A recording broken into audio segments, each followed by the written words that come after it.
Well, I started the Arboretum in 1993. It was when we did our first planting. I pretty much designed it in an area, just a bunch of wasted space out here. So we started in 1993, and then again 1994 was when the 2 years that we did the biggest amount of planting in it. And we've been adding ever since, both the landscape gardens and the trees and shrubs.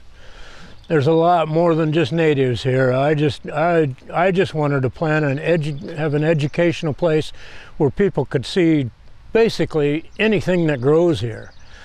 We got some things that people have said, no, that tree won't grow here, and it's been here since 1993.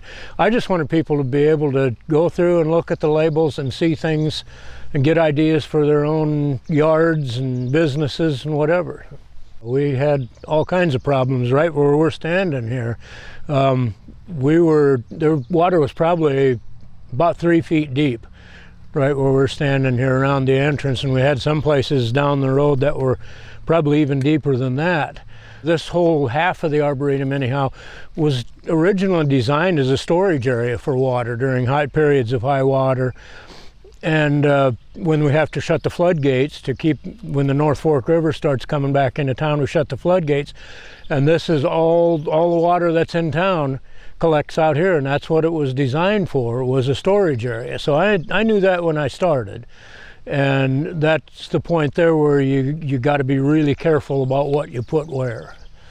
This area around the entrance here and farther down has been underwater many times since 1993, but yeah, I wanted to stress the right plant in the right place, and we've got places that where we know are going to get wet many times, and we got places that can be really dry. So we didn't lose a lot of stuff from the flood in March, because what's down here has been tried and tested, and well, the stuff was dormant. Most of the stuff was dormant then yet too, but there's a lot of things that weathered it really well. The bald cypress, most notably. I mean, this week was the first day that we've actually been able to mow around the bald cypress trees that are right behind you there, because it's been so wet, and they're going to handle it well.